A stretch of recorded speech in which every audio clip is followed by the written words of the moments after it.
प्रथमतो दत्तात्रेयं द्वितीयं मत्स्येन्द्रनाथं तृतीयं गोरक्षनाथं नित्यानन्दं चतुर्थकं पञ्चमं जगन्नाथं षष्ठं भवतु शिवानन्दम् एवं गुरुषणनामानिं शिवयोगी परम्पराम् भृगुरत्री वसिष्ठश्च विश्वकर्मा मयस्तथा नारदो नग्नजिश्चैव विशालाक्ष पुरन्दरः ब्रह्मा कुमारो नन्दीशः शौनको गर्ग एव च वासुदेवो अनिरुद्धश्च तथा शुक्र बृहस्पति अष्टादशेत विख्यातः वास्तुशास्त्र उपदेशकः संक्षेपणोपदिष्टं यन्मवे मत्स्यरूपिणां रक्षायोगस्वरूपाय सर्पव्रातयुताय च शूलाद्यायुधहस्ताय क्षेत्रपाल नमोऽस्तु ते वास्तोष्पते नमस्तुभ्यं भूषया भीरतप्रभो प्रसीद पाहि मां देव सर्वारिष्टविनाशय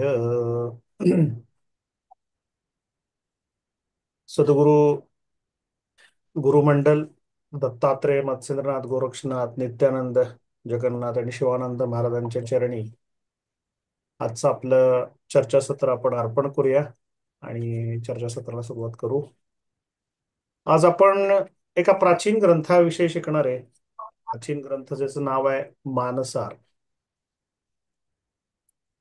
तुम्ही फार जो वास्तुशास्त्राच्या पुस्तकांबद्दल ऐकलं असेल तर मानसारची चर्चा ही फार कमी होती. कारण भारतामध्ये दक्षिण भारतामध्ये जे वास्तुशास्त्राचे ग्रंथ प्रमाण मानलं जातं ते आहे मयमत. आणि उत्तर भारतामध्ये जे प्रमाण मानला जातो ग्रंथ तो विश्वकर्मा, विश्वकर्मा प्रकाश, विश्वकर्मा वास्तुशास्त्र वगैरे.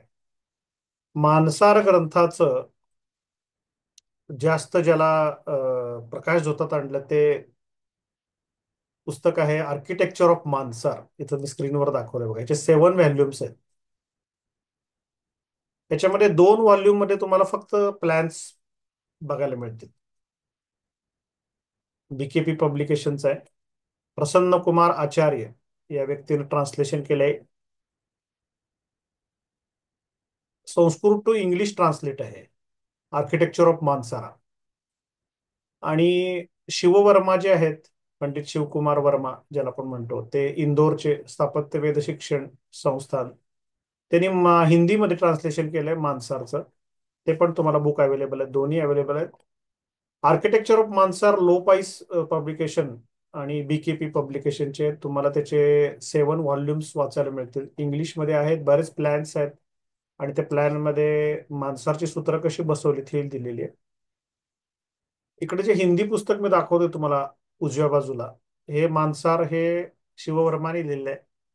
आणि ह्या आपण पुस्तकामध्ये टेक्स्ट आणि त्याचं भाषांतर आहे. आर्किटेक्चर ऑफ मानसार इंग्लिश जो आहे त्याच्या एका व्हॉल्यूम मध्ये फक्त टेक्स्ट आणि त्याचं भाषांतर आहे, दुसऱ्या व्हॉल्यूम मध्ये त्याच्यावर कॉमेंट्री आहे, तिसऱ्या व्हॉल्यूम मध्ये प्लॅन्स आहेत. असे त्याचे 7 व्हॉल्यूम आहेत.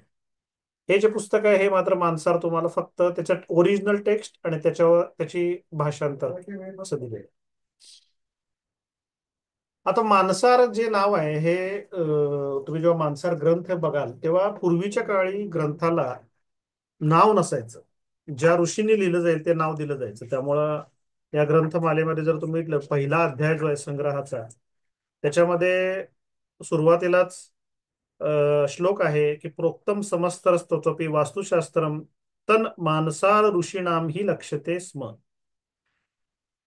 म्हणजे ही जी वास्तुशास्त्राची गंगा आहे ही भगवान शंकरांनी धारण केली. नंतर ती ब्रह्मा, विष्णू, इंद्र, बृहस्पती, नारद आणि त्यानंतर अनेक महर्षींनंतर ती मानसार ऋषींपर्यंत आली. तर मानसार हे कोण आहेत? त्याचे आपण असं म्हणू की जी ऋषी परंपरा आहे, जी देव परंपरा आहे, त्या परंपरेचे प्रवर्तक आहेत ते.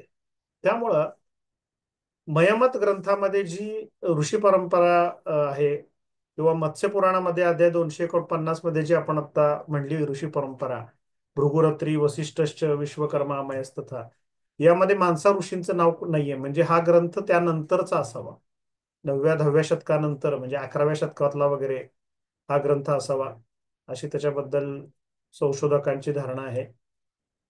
मानसार हा ग्रंथ अभ्यासनं काय आहे, त्याच्यामध्ये 70 अध्याय आहेत एकूण. आणि आज आपण तो चर्चेसाठी किंवा त्याच्या सूत्रांसाठी का घेतला आहे, तर वास्तुशास्त्रावर 100 पेक्षा जास्त प्राचीन पुस्तकं आहेत. पण प्राचीन म्हणजे गेल्या 100 वर्षातली नाही हं. म्हणजे 1925च्या आधीची, 18व्या शतकाच्या आधीची म्हणू आपण, 17व्या 16व्या शतकातली, इंग्रज यायच्या आधीची जी पुस्तकं आहेत त्याला आपण प्राचीन म्हणूया किंवा जुनी म्हणूया. वैदिक लिटरेचर म्हणतो आपण त्याला. तर मानसार हे आपण का घेतलं, तर त्याचं मुख्य कारण म्हणजे मानसारमध्ये असलेले अध्याय, एकूण 70 अध्याय आहेत या ग्रंथात. आणि 70 मधले जे अध्याय आहे, 19 ते 30 आहेत.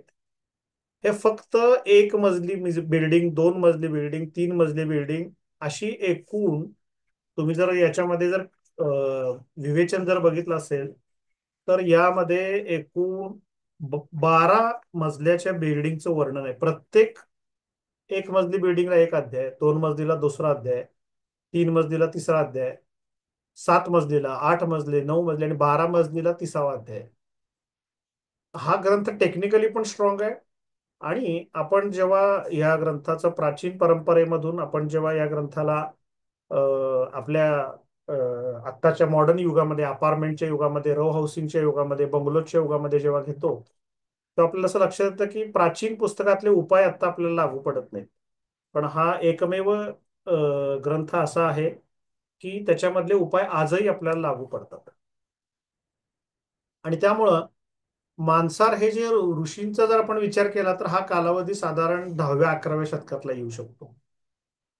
आणि या 10व्या 11व्या शतकामध्ये हे लिखित स्वरूपात आलं. म्हणजे त्यापूर्वी हे श्रवणोपश्रवणी, म्हणजे गुरूंनी शिष्याला सांगितलं, त्याच्या शिष्यानी त्याच्या शिष्यानं सांगितलं, असं परंपरेनं चालत आलेलं आहे. तर या ग्रंथामध्ये मानसार हा जो ग्रंथ आपण घेतला, याचं कारण महत्वाचं म्हणजे हा टेक्निकल बाजू याची क्लिअर आहे. आणि याच्यामधले जे उपाय आहेत ते आज सुद्धा आपण आजच्या युगामध्ये सुद्धा करू शकतो. खूप सोपे सोपे उपाय त्यांनी या ग्रंथामध्ये दिलेले आहेत. तर प्रत्येक वैदिक लिटरेचरच्या प्रारंभी मंगलाचरण असतं. म्हणजे पहिला जो अध्याय असतो तो ईश्वरांचं स्तवन केलं असतं. जसं आपण आता परमेश्वराची प्रार्थना केली, सर्वांनी एकत्र आलोय आपण, अंदाजे 30 जण आपण जवळजवळ आता एकत्र बसलोय, वेगवेगळ्या ठिकाणून, महाराष्ट्रामधल्या वेगवेगळ्या गावातून आपण एकत्र आलेलो आहे. तर या ठिकाणी आपण एक प्रार्थना केली, मंगलाचरण केलं. तर हे मंगलाचरण करत असताना ईश्वराविषयी समर्पण व्हावं, विद्याग्रहण व्यवस्थित व्हावं, निर्विघ्नपणे पार पाडावं, विद्यार्थ्यांच्या मनात जिज्ञासा निर्माण व्हावी. कारण जिज्ञासा निर्माण झाली तरच अज्ञान प्राप्त होतं. म्हणून भगवान श्रीकृष्ण आणि अर्जुन यामध्ये अर्जुनाला जिज्ञासा निर्माण झाली ज्ञानाची, म्हणून भगवंतांनी गीता सांगितली. भागवत ग्रंथामध्ये सुद्धा असंच आहे. सप्तशतीमध्ये सुद्धा असंच आहे. शुकमुनींचा संवाद आहे भागवत ग्रंथ. सप्तशती ग्रंथामध्ये मार्कंडेय ऋषी आहेत.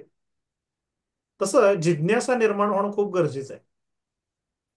आणि हे मंगलचरण जे असतं, या मंगलचरणामध्ये देवतांच्या चरणी नमन केल्यानंतर आपल्याकडचा जो कर्तृत्व भाव असतो तो निघून जातो. त्यामुळे पहिला अध्याय जो आहे माणसाचा, हा मंगलचरण आहे. आणि मंगलचरणामध्ये त्यांनी सुरुवातीला पहिल्या अध्यायामध्ये असं लिहिलंय, आणि शेवटी जे 20वा श्लोक आहे त्यामध्ये म्हणतात की मानसार ऋषीणाम मानसार ऋषीणाम कृतम शास्त्रम मानसार मुनीनाम कमासित ततु शिल्पी वर दिशेक मुख्य स्वीकृतम सकल लक्षण पूर्वकम. म्हणजे मानसार ऋषींनी कृत शिल्पी, म्हणजे आर्किटेक्ट किंवा सिव्हिल इंजिनियर यांच्यासाठी हे जे ग्रंथ लिहिला आहे, हा ग्रंथातला पहिला अध्याय पूर्ण झालेला आहे. त्यामुळं हे जे मानसार ऋषी आहेत, या ऋषींना आपण नमन करूया पहिल्यांदा मनोमन. थँक्स म्हणूया की त्यांच्यामुळे ही ज्ञानाची गंगा आपल्यापर्यंत पोहोचते. त्याचं आपण मंगलाचरण करू. मानसार मी मगाशी सांगितल्याप्रमाणे 70 अध्यायांचा हा ग्रंथ आहे. एकूण 70 अध्याय आहेत. आणि 70 अध्याय हे प्रत्येक अध्याय हा तुम्ही स्वतंत्रपणे वेळ काढून जर वाचला, तर या अध्यायामध्ये तुम्हाला असं जाणवेल की प्रत्येक अध्यायाची खासियत काहीतरी वेगळी आहे.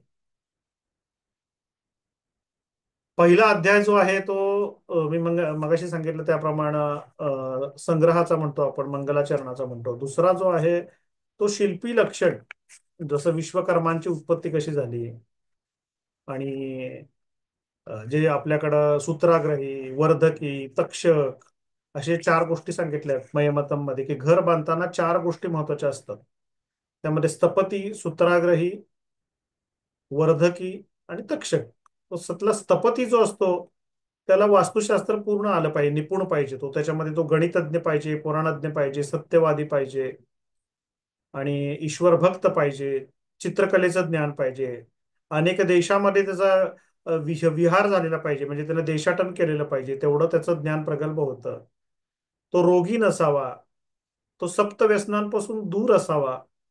सप्तव्यसन कुठली? तर शिकार, दूत, दिवसा स्वप्नपणे म्हणजे झोपणे, वाद घालणे, स्त्रियांप्रती आकर्षण, आणि मद म्हणजे ज्ञानाचा किंवा पैशाचा माज येणे, ही सात व्यसन पासून दूर असावा स्थपती, असं सांगितलं त्यांनी मानसरांनी.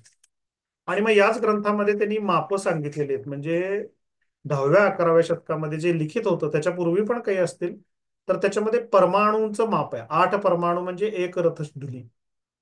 जसं दंड, हस्त, अंगुल, यव, युक, लिक्षा, बालाग्र, हे छोटे छोटे छोटे छोटे, जसे आपण मिलीमीटर, सेंटीमीटर, इंच, सेंटीमीटर, फूट, मीटर जशी आपल्याकडे आहेत, तशी पूर्वी सगळ्यात सूक्ष्म जर माणसामध्ये जर कुठलं माप दिलं असेल तर ते 8 परमाणूंचं दिलेलं आहे. 8 रथधुली, 8 बालाग्र.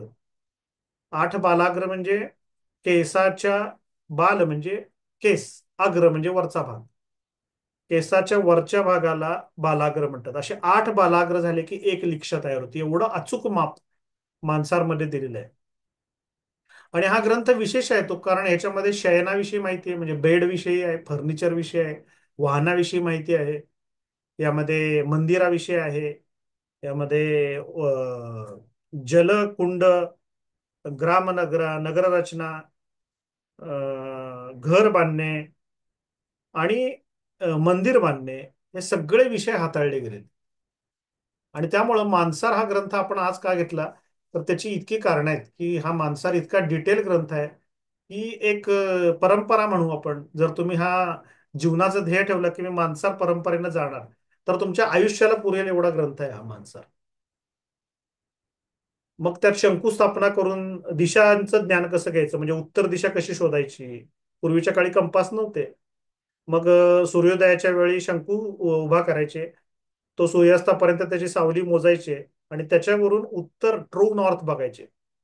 तुम्ही आजही कुठल्या खेडेगावामध्ये गेला आणि जर प्राचीन कुठल्याही मंदिरामध्ये गेला तर ते मंदिर ट्रू नॉर्थ असतं. ट्रू नॉर्थ म्हणजे त्याची उत्तर दिशा ही 0 डिग्री असते, कारण ते पूर्वी शंकुस्थापनेने केलेले आहे. आजकालच्या इंजिनियर, आर्किटेक्ट लोक शंकुस्थापना वगैरे काय करत नाहीत, कंपास बघतात आणि कंपासच्या जोरावर करतात. पण कंपास बऱ्याच वेळा त्याचं हे झालेलं असतं की त्याची निडल जी असती ती डिमॅग्नेटाईज झालेली असती, किंवा त्याचं प्रवास जास्त तुमचा झाला असेल तर त्याचं कॅलिब्रेशन करावं लागतं. त्यामुळे आजकालच्या इंजिनिअरिंगमध्ये नॉर्थ चुकू शकते, पण जुन्या काळची जी घरं आहेत, वाड्या आहेत, वस्ती आहेत, किंवा जो गाव भाग म्हणतो आपण, कसबा म्हणतो, त्या कसब्यामध्ये बघा ट्रू नॉर्थ तुम्हाला बघायला मिळेल. म्हणून मानसारनी 3रा अध्याय हा दिशा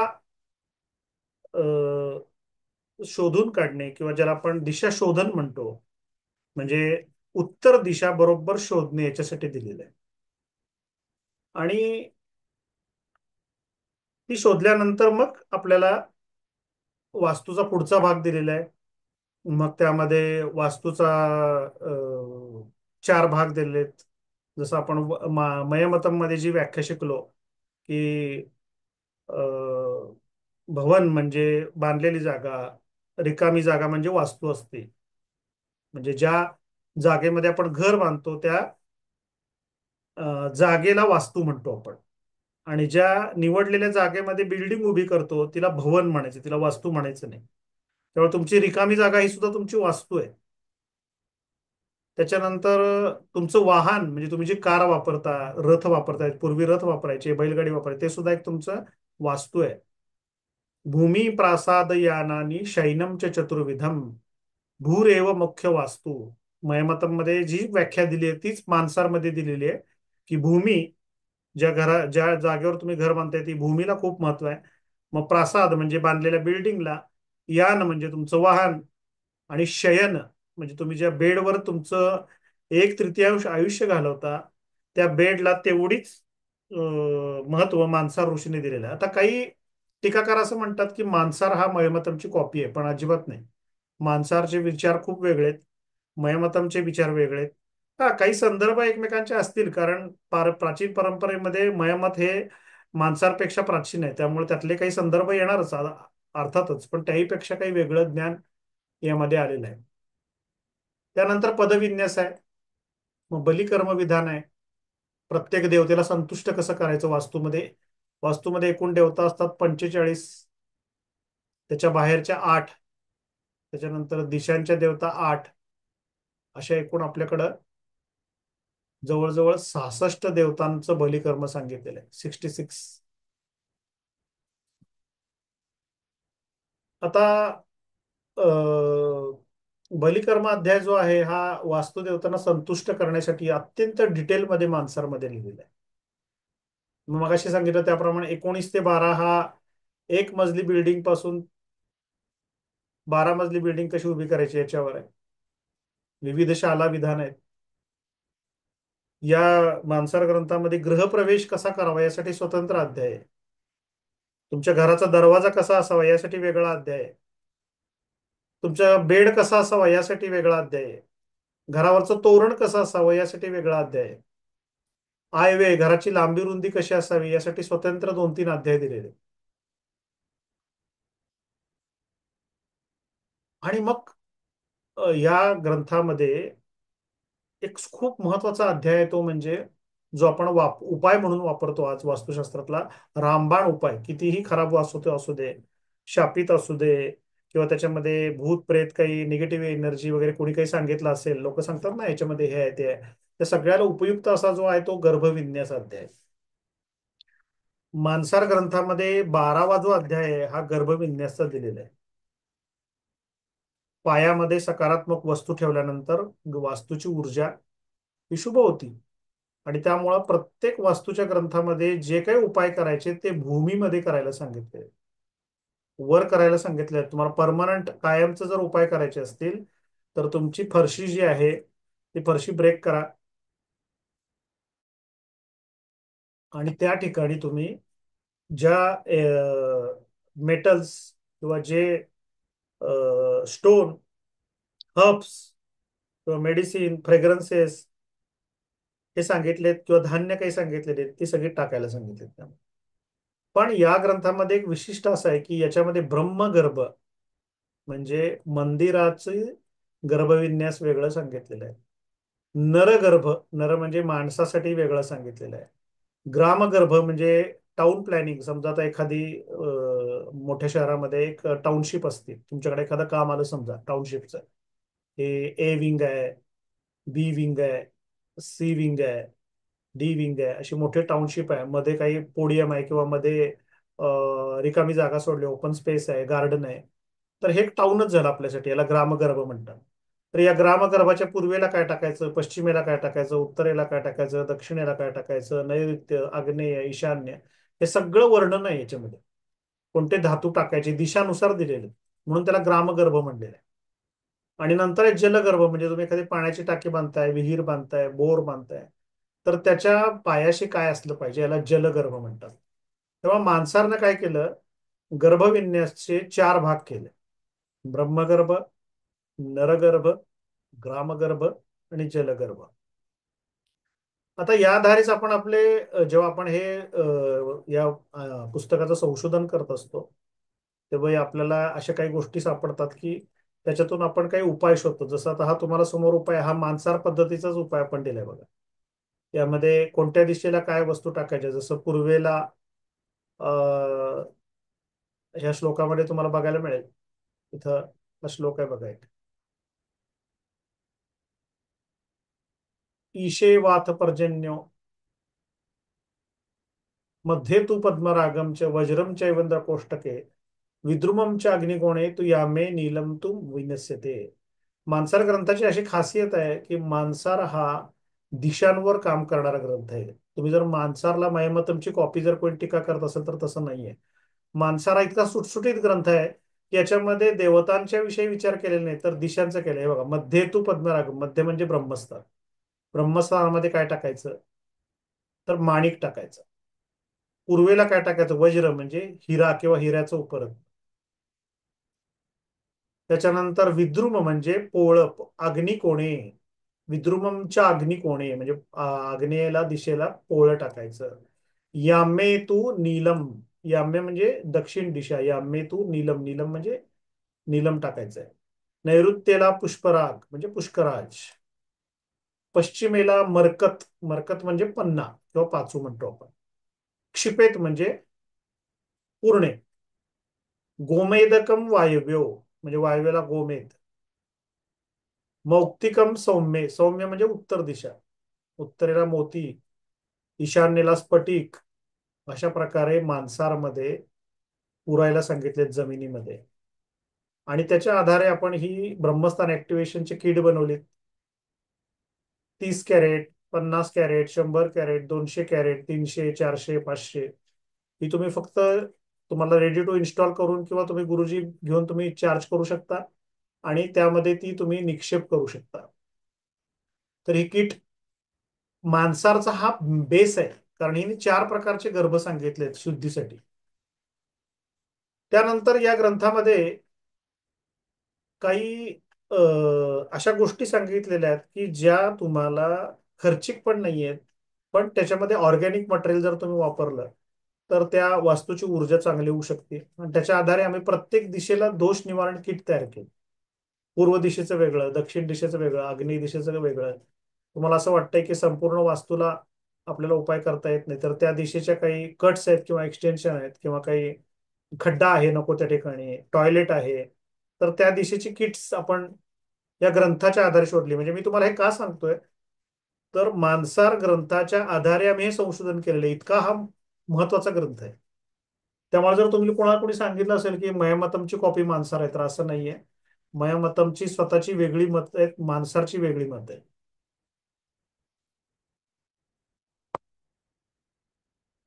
मानसारमध्ये पंचशीर्ष दिलेलं नाहीये, पण मानसारमध्ये गर्भविन्यास करत असताना 8 प्रकारच्या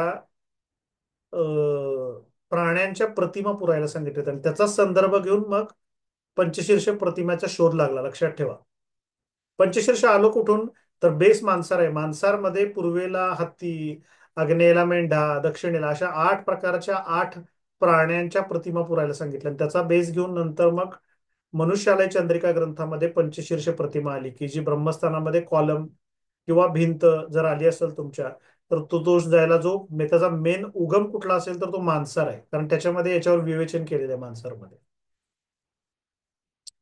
त्याच्यानंतर एखादी तुम्ही जर विहीर बांधताय, बोर बांधताय, तर मानसार ऋषी म्हणतात की त्यामध्ये तुम्ही काही जलचर सोडायला सांगितले, चांदीचे किंवा सोन्याचे. एकतर आपल्याला सर्वांना माहिती आहे वैज्ञानिक दृष्ट्या चांदी सोन्याने काय होतं, तर पाणी शुद्ध होतं. प्लस त्यांनी जे वॉटर बॉडी जे असतात, म्हणजे ज्याला आपण म्हणू की जसं शंखामध्ये काही किडे राहत असतात, तर तो शंख जो आहे तो पुरायला सांगितलेला आहे जलगर्भाला. त्यानंतर म्हणजे पांचजन्य ज्याला आपण म्हणतो, कूर्म पुरायला सांगितलेलं आहे. मंडूक, कुलीर म्हणजे खेकडा, चांदी किंवा सोन्याने बनलेले हे ज्या वस्तू असतात, ह्या मंडूकम पांचजन्यम च मत्स्यम कुर्मम च राजतम इंद्रादिषु चतुर्दिक्षु विन्येसते यथाक्रमम. सोन्याचे किंवा चांदीचे त्या वस्तू जलाच्या बेसला पुरायला सांगितले. त्याला आपण जलगर्भ म्हणतो. तर या ग्रंथावर आम्ही इतकं काम केलं की नंतर आम्हाला असं लक्षात आलं की अरे हा ग्रंथ म्हणजे उपायांचा बेस आहे आपल्याला. आता जसं आम्ही मानसारचं किट तयार केलं तसं मयमतमचं पण तयार केलं. आणि मयमतमच्या आणि मानसारच्या किटमध्ये फरक असा आहे की त्या दोघांची रत्न, धान्य, धातू, खनिज हे वेगवेगळे आहेत, औषधी वेगवेगळे आहेत. त्यामुळे जर तुम्ही मांसाहारचा जर नरगर्भ बघितला, तर त्या नरगर्भामध्ये त्यांनी पूर्वेला चक्र, कमंडलू, दंड, यज्ञसूत्र, ओम. विशेष तुम्हाला जाणवेल की ओम हे जे अक्षर आहे हे ब्रह्मस्थानामध्ये पुरायला सांगितलेलं आहे मानसारमध्ये. त्यामुळे मानसारचं गर्भविन्यास किट वेगळं येतं आणि मयमतमचं वेगळं येतं. सोन्याने बनवलेला ओम, ओंकारम निर्मितम हेमम, तच्चतुर्दिशी मध्यमे, हा ब्रह्मस्थानामध्ये पुरायला सांगितलेला आहे. आणि इंटेलेक्च्युअल फील्डमध्ये काम करणारी जी लोक असतात, ज्याला आपण ब्राह्मण वर्णाची म्हणतो, जन्मानी ब्राह्मण नाही, कर्मानी ब्राह्मण असले लोक, त्यांच्यासाठी निक्षेप वेगळा सांगितलाय, क्षत्रियांसाठी वेगळा सांगितलंय. क्षत्रियांना खडगम च छत्रम च आमरम हे पुरायला सांगितले. वैश्याला तुलाम हेमेन निर्माया मध्य कोष्टेचु विनिश्चित. मग आम्ही चांदीचा तराजू देतो, ज्यांना व्यापार करायचा आहे, व्यापारामध्ये प्रगती पाहिजे, किंवा कमर्शियल जागा आहे, मॉल आहे, किंवा हॉस्पिटल आहे, पैसा पाहिजे लोकांना तिथून, तर तिथं वैश्य लोकांचा जो गर्भविन्यास सांगितलाय तो जर केला तुम्ही, तर तिथं त्या प्रकारची स्पंदनं निर्माण होतात. क्षत्रिय म्हणजे एखादी तुम्हाला पोलीस स्टेशन बांधायचं आहे, किंवा सैनिक स्कूल बांधायचं आहे, किंवा ऍडमिनिस्ट्रेशन ऑफिस आहे, किंवा सीईओ जो आहे त्याची केबिन आहे, मुख्य माणसाची केबिन आहे, तर क्षत्रियाचा गर्भविन्यास करायला सांगितलंय. आणि जर शेतकरी असेल, तर शेतकऱ्यासाठी मयामतम म्हणतो की लांगलमचे युगम स्वर्णेन मध्यमचे नेसेत. लांगल म्हणजे नांगर, नांगर टाकायला सांगितलंय. त्याच्या घरामध्ये जमिनीमध्ये नांगर जर टाकला, तर त्या घरामध्ये शेतीची व्हायब्रेशन तयार होते. क्षत्रियासाठी इंद्र, वैश्यासाठी कुबेर, शेतकऱ्यासाठी नरप्रतिमा, आणि ब्राह्मणासाठी ओंकाराची प्रतिमा ही पुरायला सांगितलेली जमिनीमध्ये. विशाम वैश्रवणम रूपम, विशाम म्हणजे वैश्यासाठी, वैश्रवण म्हणजे कुबेर, याची प्रतिमा टाकायला सांगितलेली आहे. आणि शेतकऱ्यासाठी काय सांगितलंय, तर एक मनुष्याची प्रतिमा टाकायला सांगितलंय, आणि तो मनुष्य म्हणजेच वास्तुपुरुष आहे. हा मनुष्य म्हणजे कोण आहे? हा वास्तुपुरुष आहे. हा मग्गीरवार सरांनी हा वास्तुपुरुष डिझाईन केला. पूर्वी हा जो वास्तुपुरुष होता तो अत्यंत कुबडा आणि जाड, किंवा कुरूप वगैरे अशा प्रकारे दाखवायचे. पण गिरवार सर आमचे गुरु वास्तुशास्त्रातले, त्यांनी याची प्रतिमा ही मत्स्य पुराण अध्याय 249 नुसार केली. आणि तीच प्रतिमा आम्ही सोन्याची बनवतो आता, म्हणजे गोल्ड प्लेटिंग असलेली चांदीची असते, त्याच्याबरोबर सुवर्ण शलाका येते. आणि ती जर तुम्ही वास्तुशांती न करता सुद्धा जर ब्रह्मस्थानामध्ये ही प्रतिमा जर टाकली, तर नरगर्भचं तिथं तयार, नरगर्भाचे म्हणजे मनुष्याला राहण्यासाठी व्हायब्रेशन तयार होतात. आता या वास्तुप्रतिमेमध्ये मानसारमध्ये असं लिहिलेलं आहे की हा जो वास्तुपुरुष आहे हा कसा आहे, तर तो त्याचं वर्णन करताना मानसार ऋषी म्हणतात की हा कुब्जा आहे. कुब्जा म्हणजे कुबडा आहे, आणि कुटील आहे. म्हणजे तो त्याचं वर्णन करताना मानसार ग्रंथाने वेगळं केलेलं आहे आणि मत्स्यपुराणाने वेगळं केलेलं आहे. मग आपण हा जी प्रतिमा बनवली आहे ही 249 अध्याय मत्स्यपुराणानुसार बनवली आहे. तर तुम्ही नरगर्भ जेव्हा करता, तेव्हा त्याच्यामध्ये वास्तुपुरुषाची प्रतिमा टाकणं आवश्यक आहे गर्भविन्यास करत असताना. आता मानसारमधली काही सूत्र आपण पाहायचे, आणि मग शंका समाधान आपण बघायचंय शेवटच्या काही 10 मिनिटांमध्ये. एक खूप छान सूत्र सांगितलंय मानसारमध्ये: करणे प्राग दक्षिणे नंदा वास्तुना स्थापयेद, अन्याक्रमेण भद्राद्या कोणवन्येषु च त्रिषु. भिंती बांधण्यास किंवा कॉलम उभारणी करण्यासाठी आग्नेय दिशेपासूनच आरंभ करावा, यासाठी मानसारमध्ये कुठलंही दुमत नाही. भिंती बांधण्यास किंवा कॉलम उभा करण्यास आग्नेय दिशेकडून प्रदक्षिणा मार्गाने, क्लॉकवाईज डिरेक्शननी प्रारंभ करावा. त्यानंतर एक खूप छान श्लोक आहे मानसार मधला, आणि तो आजकाल पटण्यासारखा आहे. बघा, तुम्ही किल्ला जर म्हटला तर तो किल्ला म्हणता, आणि इमारत म्हणलं तर ती इमारत म्हणता, इंग्लिशमध्ये बिल्डिंग म्हणला तर ती बिल्डिंग म्हणता. असं का म्हणता हो? किल्ल्याला तो किल्ला का म्हणता, आणि बिल्डिंगला तुम्ही ती बिल्डिंग किंवा ती इमारत असं का म्हणता?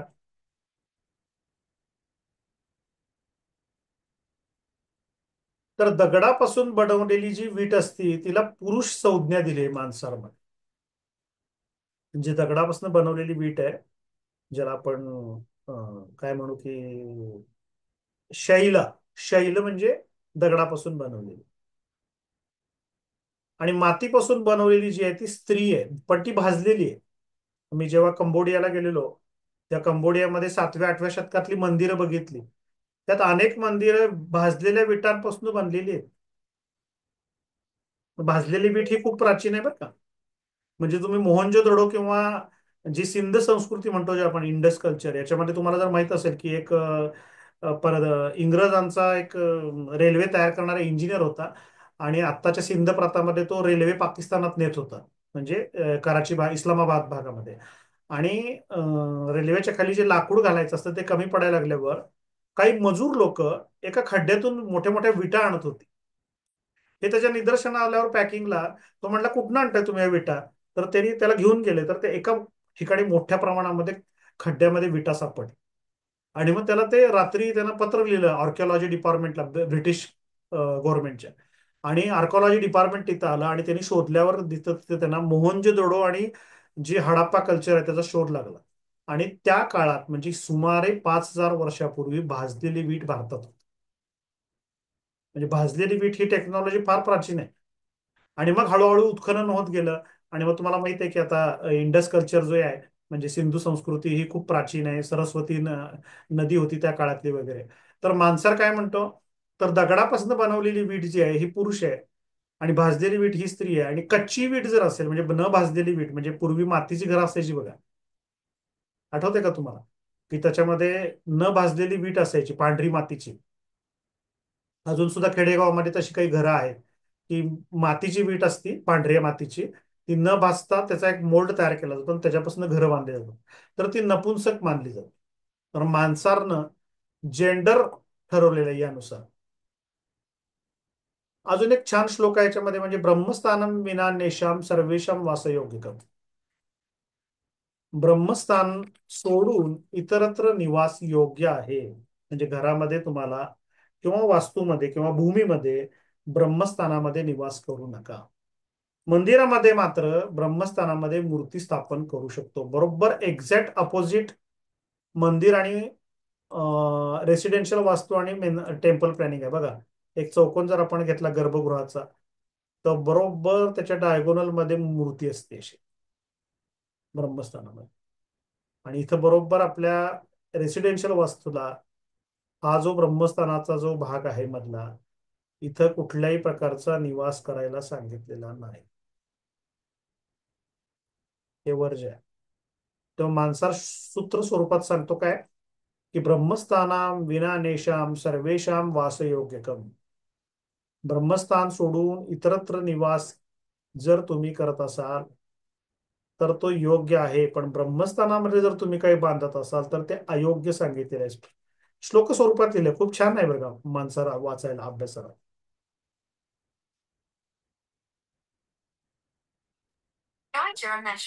आणि इथं जर तुम्ही बघितलं तर हा श्लोक आपल्याला बरंच.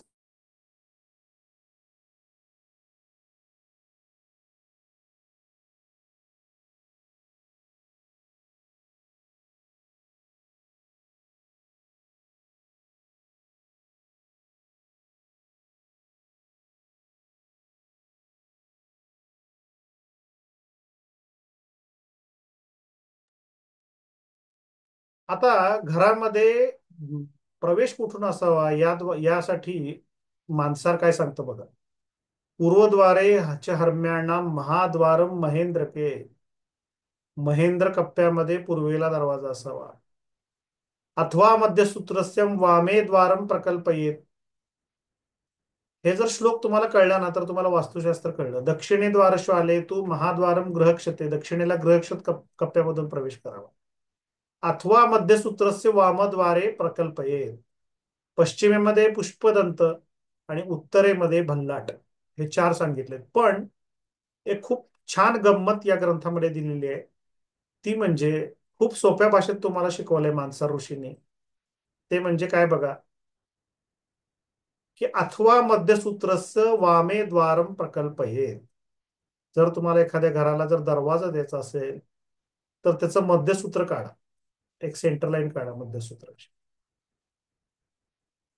आणि आतून बाहेर बघताना बहिर्गमी मध्यसूत्राच्या डाव्या बाजूला दरवाजा घ्या. मध्यसूत्राच्या डाव्या बाजूला दरवाजा घ्या. मध्यसूत्राच्या डाव्या बाजूला दरवाजा घ्या. चारी दिशेला हा श्लोक आहे बघा. मध्यसूत्रेषु वामे द्वारम प्रकल्पये, दक्षिण द्वारश्वाले महाद्वारे गृहक्षते, अथवा मद्रसूत्रस्य वामे द्वारम प्रकल्पयेत, उत्तरे द्वारशाले तू भल्लाटस्य पदे तथा. आणि हा जो श्लोक आहे हा खूप महत्वाचा आहे. हा कोणाला कळलाय का बघा, कोण सांगू शकेल का श्लोकाबद्दल या? आयामे मध्यसूत्रातु वामे द्वारम प्रधानकम.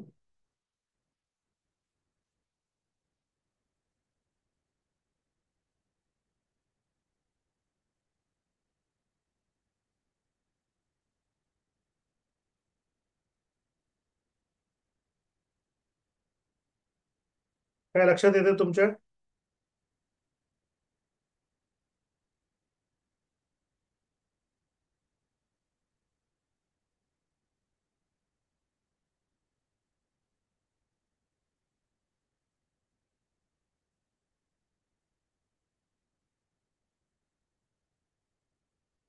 बहुतेक माझा आवाज गेलाय, बहुतेक लोकांना ऐकू येत नाही काही.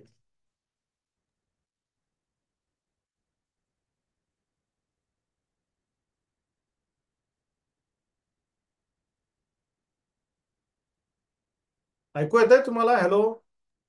हा सर, येते ऐकू. येते सर. येतंय सर, येतंय. मग सांगा ना काय लिहिले त्याच्यामध्ये. आयामे मध्यसूत्रांतून वामे द्वार प्रधान क्रम, म्हणजे डाव्या बाजूच्या मध्यसूत्राच्या डाव्या बाजूला प्रधान क्रम असावा दरवाजाला. बरोबर. बऱ्यापैकी उत्तराच्या जवळ आलंय. अजून थोडस थोडस डिटेलमध्ये सांगितलंस तरी चालेल. थोडा प्रयत्न करा अजून. आपल्याला कुठं कुठं दरवाजे सांगितलेत? उत्तरेला कुठले कुठले कुठले पद आहेत? बल्लाट सोम. मुख्य सोम बल्लाट. हम्म. मुख्य सोम सोम बल्लाट. सोम आणि मुख्य भल्लाट. मुख्य सोम बल्लाट. हा. मुख्य सोम बल्लाट. पूर्वेला कुठले सांगितलेत? इंद्र आणि महेंद्र. जयंत आणि इंद्र. हा, इंद्र आणि दक्षिणेला कुठले सांगितलेत? गृहक्षत. दक्षिणेला गृहक्षत. ग्रहक्षेत्र. आणि पश्चिमेला कुठले सांगितलेत? वरुण पुष्य पुष्पदंत. पुष्पदंत. पुष्पदंत आणि वरुण आणि वरुण. पुष्पदंत. वरुण आणि मग पुष्पदंत. आता आपल्याला मानसार ऋषींनी त्याच्यामध्ये दोन सूत्र दिलीत. एक सूत्र आहे मध्यसूत्रस्य वामे द्वारम प्रकल्पयेत, म्हणजे कुठल्याही वास्तूच्या सेंटर मधून जाणारी जी लाईन असते, मध्यसूत्र ज्याला आपण म्हणतो, ही दरवाजाची जी लाईन आहे, उत्तरेचा सेंटर पॉईंट, दक्षिणेचा समजा नॉर्थ आहे तर नॉर्थचा सेंटर पॉईंट, तर ते काय म्हणतात मध्यसूत्रस्य वामे, म्हणजे आतून बघताना मध्यसूत्राच्या डाव्या बाजूला दरवाजा घ्या.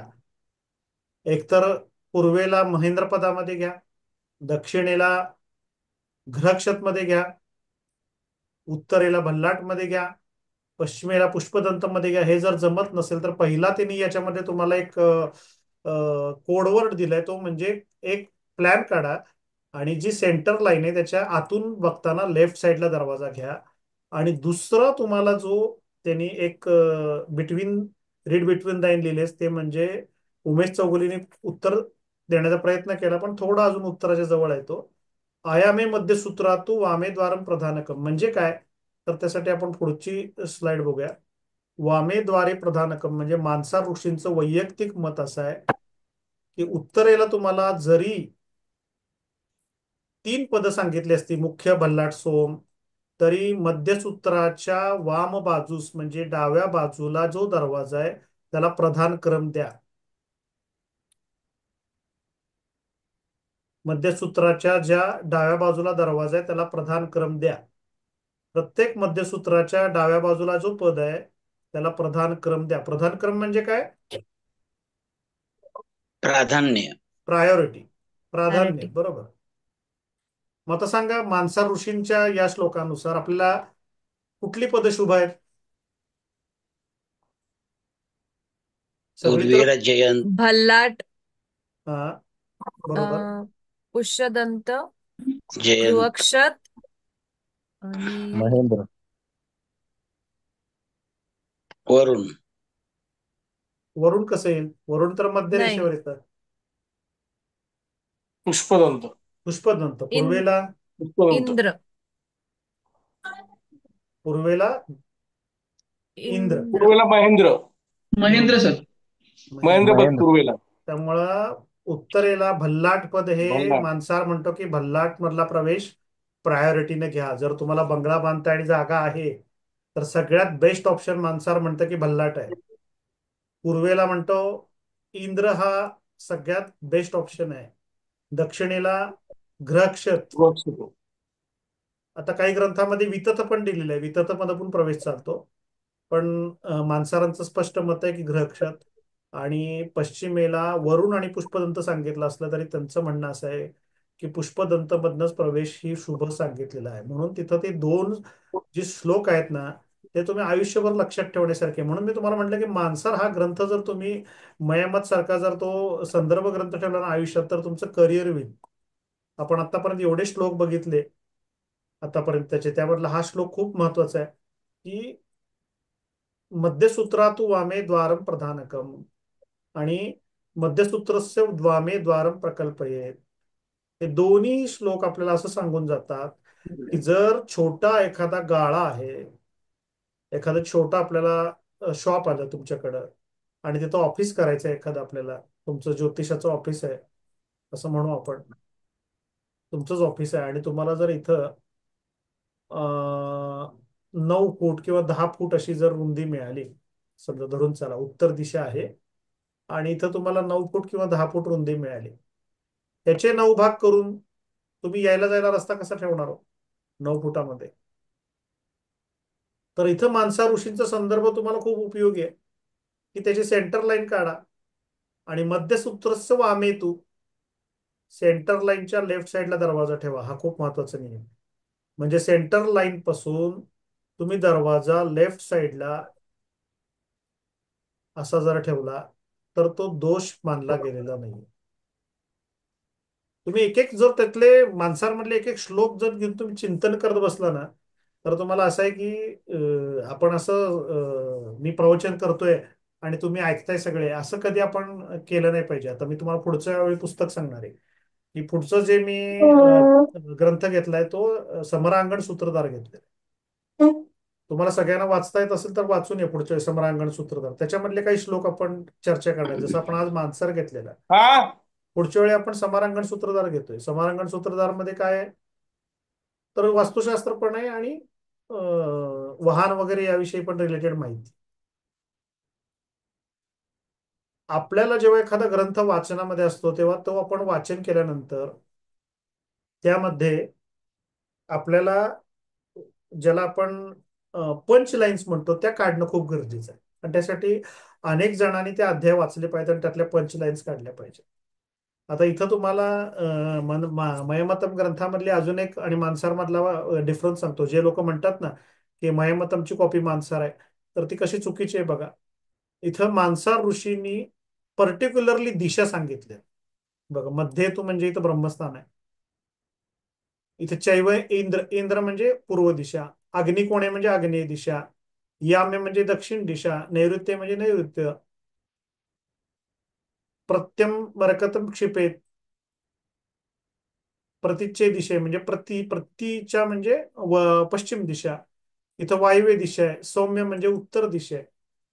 तर मानसार ऋषी हे मयमतम पेक्षा ऍडव्हान्स आहेत पुढच्या काळातले असल्यामुळं त्यांनी दिशानिहाय इथं सांगितलं. ईशे म्हणजे ईश्वर, ईशान्य दिशा. तर अशा काही गोष्टी आहेत की ज्या आपल्याला भेदाभेद करून चालणार नाहीत. दोन ग्रंथांमध्ये स्वतंत्र ऋषी आहेत, स्वतंत्र परंपरा आहेत. घरासाठी सब डोअर घेत असताना किंवा खिडक्या घेत असताना सुद्धा मानसार ऋषींनी काही पदं सांगितलेली. म्हणजे जेव्हा आपण एखादं घर बांधत असतो तेव्हा त्याला उपद्वार कुठलं घ्यावं आणि खिडक्या कुठं ठेवावं यासाठी सुद्धा मानसारमध्ये काही डिटेल्स दिलेले आहेत. ईश, पर्जन्य, जयंत, दिती, मृग, वितथ, अंतरिक्ष, मृष, सत्य, सुग्रीव, पुषा, दव्वारिक, भृश, भृंगराज, गंधर्व, मुख्य, नाग, रोग, शोष आणि असुर पदांमध्ये उपद्वार किंवा खिडक्या ठेवता येतात असं मानसा ऋषींचं मत आहे. हे बघा, हा त्याचा श्लोक आहे.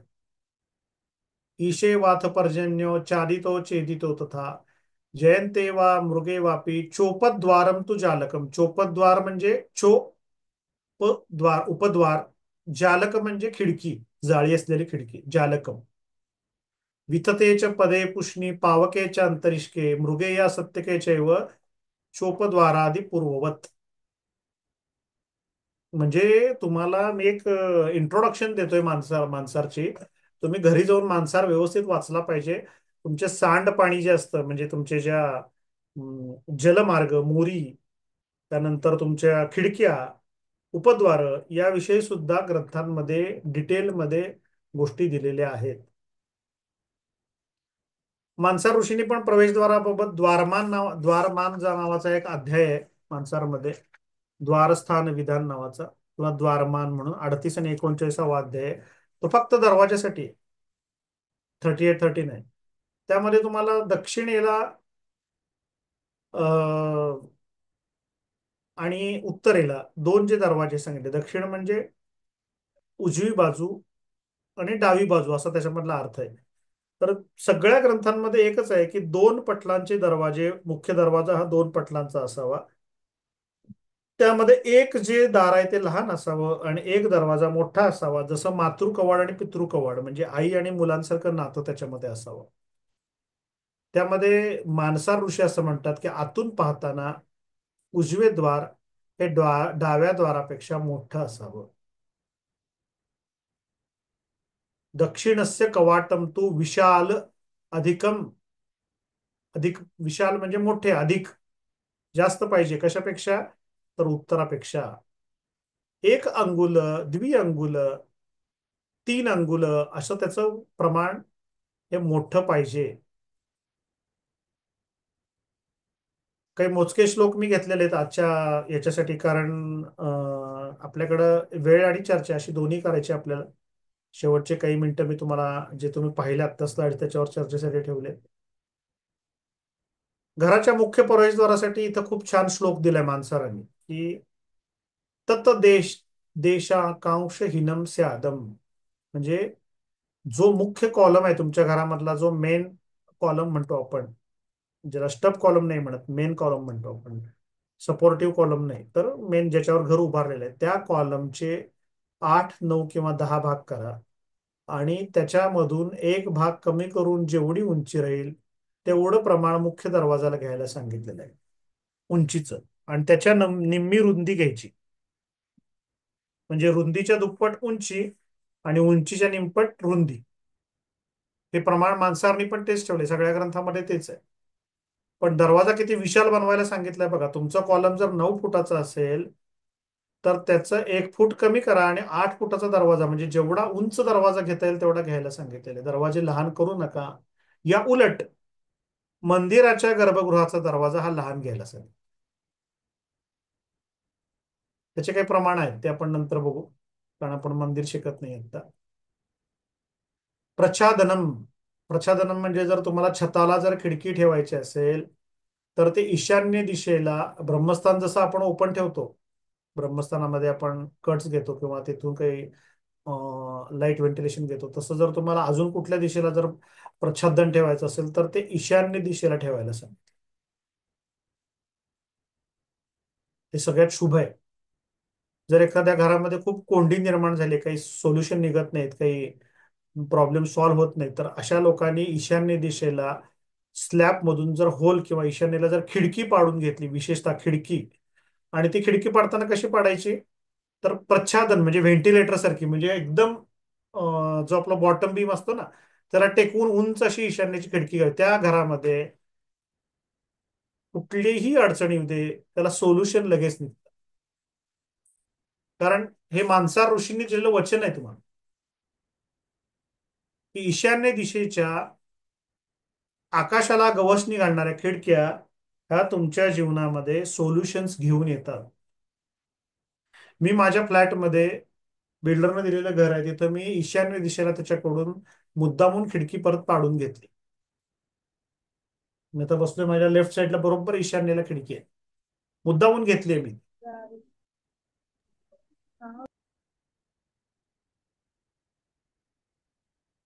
आणि शेवटचा श्लोक आहे तो याच्यामधला मानसार मधला, तो म्हणजे की लाभप्रद घर हे कसं, हा शब्द खूप खूप कमी आलाय मानसारमध्ये, लाभप्रद घर. लाभप्रद म्हणजे काय, की तुम्हाला एखादं घर लाभतंय का नाही हे कसं बघावं. तर त्याविषयी मानसार ऋषी म्हणतात की एखादी भूमी किंवा घर तुम्हाला लाभतंय का नाही हे ठरवण्यासाठी आय आणि व्यय हेच महत्वाचं आहे, बाकी काहीही महत्वाचं नाही.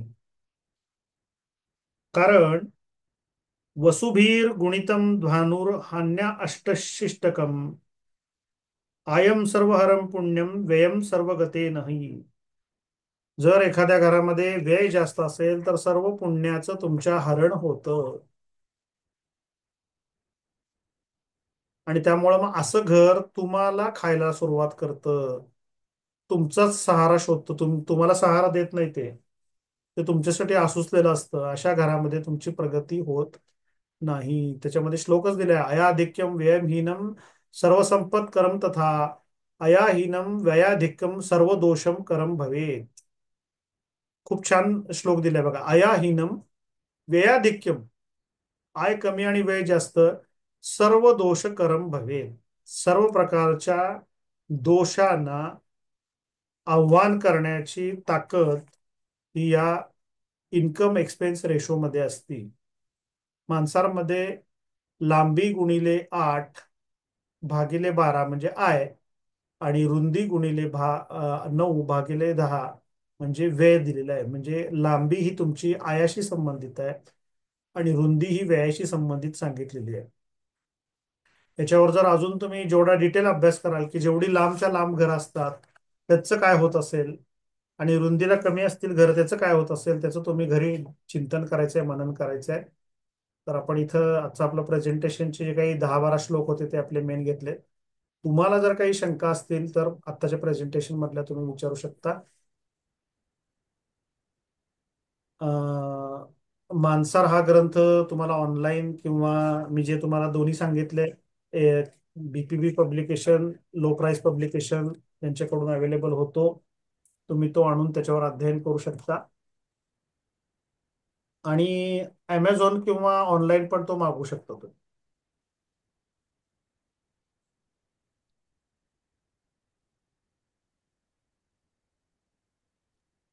गुरुजी हा ग्रंथ आपल्याकडे उपलब्ध होईल का? आपल्याला आणावं लागेल तो, म्हणजे मागवायला लागेल. जर तुमच्यापैकी कोणाला हवा असेल तर सांगा मला, आपण मागवू तो. हो सर, मला हवा आहे. अमोल कुलकर्णी, सोलापूर. ओके. नाव पाठवतो ऑफिस. हा, पाठवा पाठवा, मागवाय. हो सर. सर के एन कुंभार. बोला की. नवे ग्रंथ. नाव पाठवून ठेवा तुम्हाला. मग कशावर पाठवायचं? आपल्या व्हॉट्सअपला? ऑफिसच्या ग्रुपला व्हॉट्सअपला पाठवा. आपण सगळ्यांसाठी मानसारची एक एक कॉपी मागवून घेऊ. हिंदी मधली मागवायची का इंग्लिश मधली पाहिजे तुम्हाला?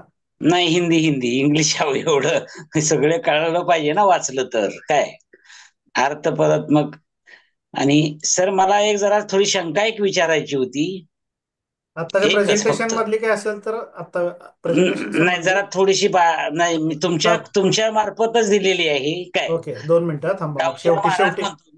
शेवटी घेतो नाही, मी. 2 डावजा मिनिटं थांबा महाराज जरा. म्हणतो. काय हा. डावजा महाराज म्हणतो तो माझा ब्रेक झालेला आहे, तर तो चिकटवलेला होता का अखंडित होता पीस? चिकटवलेले असतात. सप्त 7 कलर्सचे आहेत का? हो हो हो, तर असे उभे. हा, 7 त्याच्यामध्ये कलरचे. 7 धातू, 7 प्रकारचे मटेरियल असतं, ते चिकटवलेलं असतं एकमेकांना.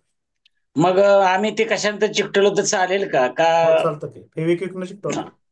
फेविक्विक. हा, तेच तुम्हाला विचारायचं होतं, कारण मला फार मोठी शंका होती ती. बरं, असू द्या, सॉरी. सर, मी शिल्पा बोलते. सर, मगाशी तुम्ही म्हटलात की आपण वास्तुपुरुष हे ब्रह्मस्थानामध्ये पुरावे. नॉर्मली आपण आग्नेयला पुरतो, तर ब्रह्मस्थानामध्ये पुरल्यावर ती वास्तू म्हणजे राहण्यासाठी जर प्रॉब्लेमॅटिक असेल तर ती युजफुल होईल असं का? नाही, मी सांगितलं ना ज्याप्रमाणे की आपल्याला 4 प्रकारचे गर्भविन्यास करायला सांगितलेत.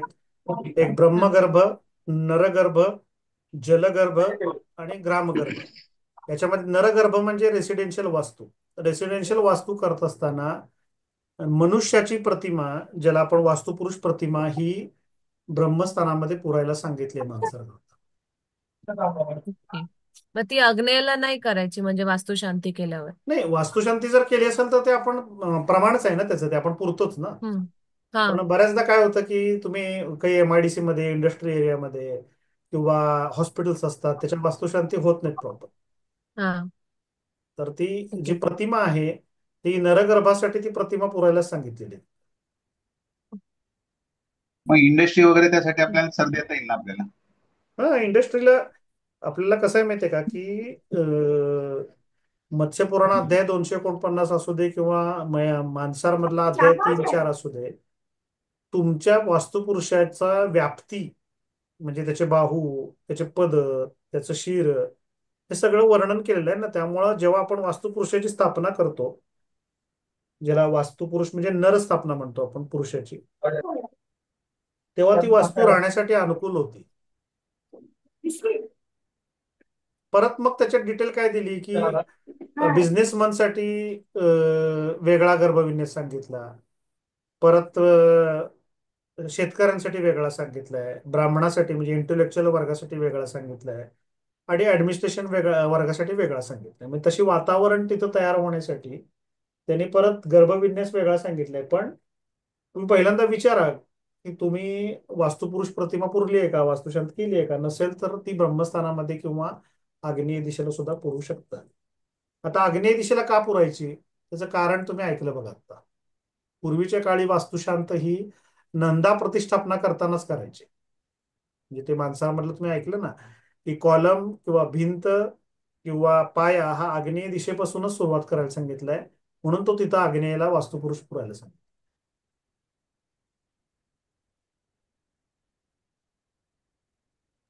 सर हा ग्रंथ मराठीतून नाहीये का? मराठीत नाहीये, मराठी नाही, हिंदी किंवा इंग्लिश. ओके. मराठीत करायला पाहिजे होता पण आता नाही, ही आपली जी व्याख्यान आहेत ना, ही ऐकल्यावर अनेक लोक म्हणतात की तुम्ही, माझी पुस्तकं वाचून पण लोक म्हणतात की तुम्ही हिंदी पुस्तकं लिहित नाही, त्यामुळे आम्हाला त्रास होतो, तुमचे मराठी आम्ही ट्रान्सलेट करून घेतो गुगलवरून. आपण खूप संकुचित आहे, म्हणजे आपण मराठी मराठी करत बसलोय. जगामध्ये एवढ्या भाषेत, किमान राष्ट्रभाषेमधले तरी ग्रंथ विकत घ्या, हिंदी मधले, इंग्लिश राहू दे. नाही साहेब, त्यामुळं कळलं पाहिजे सर, कळलं पाहिजे, वाचलं तर कळलं पाहिजे, अर्थ कळला पाहिजे. विषय भाषेचा नाही आहे, भाषा इंग्लिशच पाहिजे. इंग्लिश किंवा संस्कृत मध्ये जे आहे ते कशातच काही नाही आहे, पण ते नाही, अर्थ तरी कळला पाहिजे. अर्थाला डिक्शनरी घेऊन बसा ना तुम्ही. आता हे हा बघा, म्हणजे हा. आजकाल तुम्ही एवढे नशीबवान आहात की सगळे ग्रंथ हिंदीमध्ये मिळत आहेत. 20 वर्षापूर्वी अच्छा बरेचसे ग्रंथ संस्कृत टू डायरेक्ट इंग्लिशच मिळायचे, कारण मागणी अच्छा. नसल्यामुळं प्रकाशक हिंदी छापत नव्हते. आजकाल ते हिंदीमध्ये छापतात तरी. हा हा.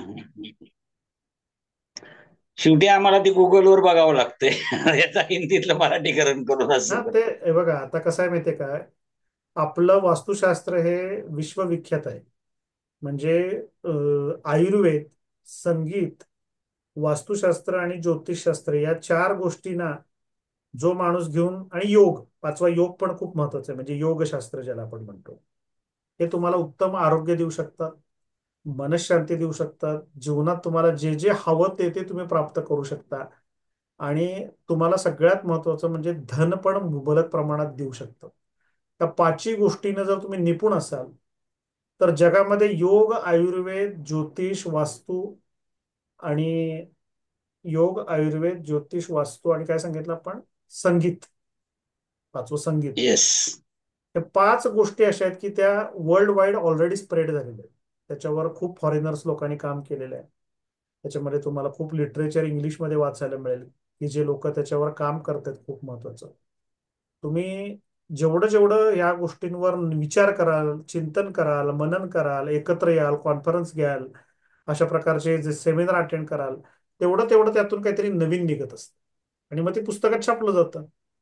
त्यामुळे शक्यतो हिंदी किंवा इंग्लिशमध्येच पुस्तकं उपलब्ध आहेत, मराठीमध्ये नाहीये. सर एक ठीक आहे. प्रश्न होता सर छोटा. हा. माझं नाव किरण सावंत.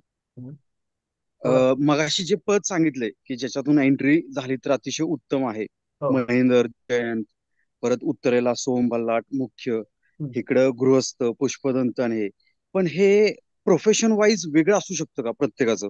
हो असतं की. आणि प्र- हे जर आपल्याला प्रोफेशन वाईज डिफाईन करायचं झालं आणि हम्म. समजा प्रोफेशन आणि पद जर क्रॉस झालं तर हे परत त्या व्यक्तीला त्रासदायक राहील का, तो कन्वर्ट होईल त्या प्रोफेशन मध्ये, असं काय होऊ शकतं का ते? हा म्हणजे दोन गोष्टी असतात. एक तर पहिली गोष्ट, समजा डॉक्टरच्या साठी एखादं घर बांधलं आणि त्याचा मुलगा इंजिनियर झाला तर ते प्रोफेशन तिथं मॅच होणारच नाही. किंवा इंजिनियर साठी घर बांधलं आणि मुलगा वकील निघाला तरी त्याला ते मॅच होणार नाहीये. तर बऱ्याचदा असं होतं की तुम्हाला मिळणारी जागा ही कुठल्या दिशेला मुख केलेली आहे त्याच्यानुसार आपण तो दरवाजा घेत असतो. आणि जागेचा विचार करता लक्षात ठेवा की जागेचा आकार, जागेचा उतार आणि जागेमधल्या दिशा, ज्याला आपण विदिशा किंवा सुदिशा म्हणतो, यानुसार माणूस त्या घरात राहायला गेल्यानंतर त्याचे विचार 100% बदलतात. मग तो दरवाजाचा प्रभाव असतो, त्या जागेचा प्रभाव असतो, त्याच्या उताराचा प्रभाव असतो, त्याच्या विचारामध्ये प्रचंड फरक पडतो, चांगला वाईट दोन्ही. त्यामुळे दरवाजानुसार सुद्धा कम्पॅटेबिलिटी जर त्याला नसेल तर थोडाफार परिणाम त्याच्यामध्ये होऊ शकतो. सर पण ह्याच्यात आपल्याकडे फक्त जर एक ऑप्शनच नसेल, समजा आता प्लॉट आहे त्याचा, हं, तर त्याला काही पर्याय दिलेत वास्तुशास्त्रामध्ये. ऑप्शन नसेल तर पर्याय आहे. पर्याय आहेत. हं. अजून एक प्रश्न विचारत होता पण विसरून गेलो मी आता. हा. Hello sir. हा बोला की. सॉरी, मला म्हणजे नाईलाज असं आहे की मला इथं मी पश्चिम बंगालमध्ये आहे, तारापीठला. आणि नंतर 10 मिनिटांनी बंद होणार जेवण वगैरे, त्याच्यामुळे मी जेवण करताना बोलतोय. पण सकाळी आपलं जे कोलॅबरेशनचा ग्रुप आहे पूर्ण, त्या ग्रुपसाठी मी तिला हवलाला पूर दिला. माझं कुठं वैयक्तिक नाव सांगण्याऐवजी कोलॅबरेशनच्या सर्व विद्यार्थ्यांना याचा लाभ होईल. कुठं दिला तुम्ही? तारापीठ, पश्चिम तारापीठ. बंगाल. Okay okay. हा. धन्यवाद, सर्वांच्या वतीने धन्यवाद तुम्हाला देतो. तरी म्हणलं सकाळपासून एवढे पैसे काय लागले तुम्हाला? अहो, असं असं नाही सर. नाही नाही नाही, अशीच परमेश्वरीची कृपा तुमच्यावर आमच्यावर सगळ्यांवर राहावं. जेव्हा ते आपल्या जीवनामध्ये असते तेव्हा आपल्याला भौतिक सुख, म्हणजे ज्याला आपण भोग आणि मोक्ष दोन्ही देणारी ती देवी आहे. गमतीचा भाग सगळा लोक तिच्याकडे पैशाच्या रूपानं बघतात, पण ती सरस्वती रूपानं पण आपल्याकडे आहे, कालीच्या रूपानं पण आहे आणि लक्ष्मीच्या रूपानं पण आहे. ती कशी तुम्ही घ्यायची हा तुमचा भाग आहे. ती द्यायला ऑक्टोबर पासून बसलेली. माझी 4थी वेळ येते यायची. अरे वा. तुम्ही आता कुठं आहे मग? आता मी तारापीठमध्ये, तारापीठला हॉटेलला लॉबीमध्ये रेंजचा प्रॉब्लेम असल्यामुळे आणि त्यांचं कॅन्टीन पण बंद होतं, त्यामुळे मग कुठल्या गावाला या तारापीठ सेक्टर म्हणजे? मुर्शिदाबाद जिल्ह्यामध्ये, कलकत्त्यापासून 220 किलोमीटर. Okay okay okay. आमचा सगळ्यांचा नमस्कार सांगा आणि सगळ्यांवर सगळ्यांच्या हो कुटुंबावर आई भगवतीची कृपा राहू दे हो. अशी प्रार्थना करा. दशमहाविद्यातलं जे तारापीठ जे आहे, बऱ्याच ठिकाणी मंदिर होतं, सगळे मुख्य मंदिर इथे आहे. Okay okay okay. ठीक आहे. बहुतेक कोणाच्या काही शंका नाही असं वाटतंय मला. सर आपण बेसिक कोर्स कधीपासून चालू करणार आहे की ज्याच्यात आम्हाला ऍडमिशन मिळेल?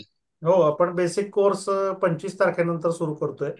तुम्ही त्या ग्रुपमध्ये आहात ना, नवीन जो आपण तयार केला हो आहे त्याच्यामध्ये? आहे आहे हा. आहे सर आहे. त्याच्यामध्ये तुम्हाला नोटीस येईल. 25 ते 30 एप्रिलच्या दरम्यान आपण कोर्स सुरू करतोय तुमचा वास्तुशास्त्राचा बेसिक कोर्स. वास्तुरत्न नावाने आपण आयफास्त सर्टिफिकेशन असलेला कोर्स सुरू करतोय. 25 ते 30 एप्रिल दरम्यान तो सुरू होईल. ऑनलाईन लेक्चर पहिलं होईल त्याचं. सर्वांना त्याची नोटीस दिली जाईल.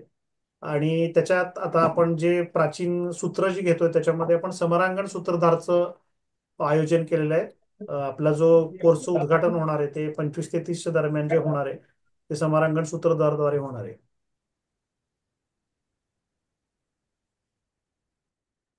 ठीक आहे. तर दुसरा कोणता ग्रुप आहे का यासाठी? कुठला? आता तुम्ही मला नोटीस येईल त्या ग्रुपवरती. हो, आपण तुम्ही एन्क्वायरी साठी नाव दिलेलं ना? हो दिलं होतं की सर. तुम्हाला ऍड नाही केलं त्या ग्रुपमध्ये? नाही, आता हा एकच ग्रुप आहे सर माझ्याकडे. कुठला त्यामध्ये ग्रुप आहे? कुठला ग्रुप एक आहे? मिनिट नाव सांगतो. वास्तुरत्न 2025. तोच की मग. हाच ना? हा, याच्यावरती हो चालू होती. हो, तोच तोच तोच. चालेल चालेल. सर किती डेजचा तो कोर्स असतात बेसिक? मी डिटेल तुम्हाला देतो. आपण एकदा हे करूया. आपण बाकीच्यांचा वेळ वाया घालवायला नको. आपण एकत्र भेटलो की तुम्हाला मी सांगतो. चालेल, ठीक आहे sir. Okay okay. Amol Kulkarni, Kiran Sawant आणि संदीप देवकर ना, तुम्ही हा त्याच बरोबर. ग्रुपवरचे सगळे? हो सर. हा. ओके ओके, ठीक आहे. Thank you sir. Okay okay okay. काय म्हणलं सर? अमोल कुलकर्णी आवाज नाही का त्याला? तुम्ही आहे ना ग्रुपमध्ये असं म्हटलं मी. हो सर, हो सर, हो सर. आज आपल्या आनंदाची गोष्ट सांगायची म्हणजे आपले कोलॅबरेशन मेंबर जे आहेत मल्लिकार्जुन स्वामी, त्यांच्या ऑफिसचं उद्घाटन उद्या गडिंग्लज येतं आहे. मी आणि मॅडम दोघंही आम्ही तिथं उद्घाटनाला जाणार आहे. त्यांच्या भविष्यातील वाटचालीस अत्यंत शुभेच्छा आणि त्यांच्यावर सर्व गुरूंची, वास्तूतल्या परंपरेतल्या सर्व ऋषींची अशीच कृपा राहू दे आणि वास्तुशास्त्राची त्यांनी अशीच सेवा समाजामध्ये करू दे. गडिंग्लज सारख्या बॉर्डरच्या भागामध्ये, म्हणजे जिथं कन्नड आणि मराठी भाषेचा बॉर्डरचा भाग म्हणतो आपण, त्या ठिकाणी ते खूप चांगलं वास्तुशास्त्राचं काम करतायत आणि काही वर्षातच त्यांनी ऑफिस स्वतःचं केलं. आपले विद्यार्थी म्हणून मला त्यांचा अभिमान आहे. तुम्हाला सर्वांनाही मला सांगायला आवडतंय की एक लोकांच्या सेवेसाठी प्लस आपला स्वतःचा शरीरार्थ चालावं, या दोन्ही उद्देशातून जेव्हा आपण काही प्लॅटफॉर्म ओपन करतो आणि समाजाभिमुख आपण होत असतो, रात्रीला फक्त फोन लावते का की आहे का म्हणून? तर त्या दृष्टिकोनातून ही जी त्यांची वाटचाल आहे ऑफिस सुरू करण्याची, ही अत्यंत कौतुकास्पद आहे. त्यांना मी या ठिकाणी शुभेच्छा देतो. कोलॅबरेशन मेंबर कोणी येणार असतील बरोबर माझ्या, तर सकाळी मी 7 वाजता कराडमधून निघणार आहे आणि आपण 10 वाजता तिथं उद्घाटन करणार आहे. वृषभ लग्नावर गुरु लग्नी असं आपण त्याचा मुहूर्त घेतलेला आहे. तुमच्या सर्वांच्या साक्षीनं आणि प्रेमानं त्यांचं उज्ज्वल भवितव्य सुरू होत आहे उद्यापासून. 5 मेला आपण मोरगाव येथे सर्वजण भेटणार आहोत. आपण एक लक्ष्मी यागाचं आयोजन केलेलं आहे. ज्यांना ज्यांना इंटरेस्ट आहे त्यांनी मला वैयक्तिक कॉन्टॅक्ट करा. तुमच्या सोबत जर कुटुंबातलं कोणी व्यक्ती असेल, एखादी व्यक्ती, किंवा पूर्वी ते 5 मेच्या आधी 4 मेला रात्री राहायला येणार असतील तर ते सुद्धा कळवा. मंदारा गुरुजींना किंवा मला, दोघांपैकी कोणालाही कॉन्टॅक्ट केलं तरी चालेल. यज्ञविधी आणि यज्ञामधल्या काही ज्या परंपरा आहेत त्याविषयी लेक्चर आहे तिथं आणि त्यानंतर आपलं हवन आहे. प्लस आपण हिलिंगचा पार्ट तिथं घेणार आहे की ज्या आपल्याकडच्या ज्या गोष्टी आहेत त्या आपण तिथं चार्ज करणार आहोत. असं सगळं जवळजवळ सकाळी 7 वाजल्यापासून दुपारी 4 वाजेपर्यंतचा हा विधी आहे सगळा आपला. मीन वाईल आपण परत एकदा ऑनलाईन सर्वजण भेटणार आहोत. आपल्या सर्वांच्या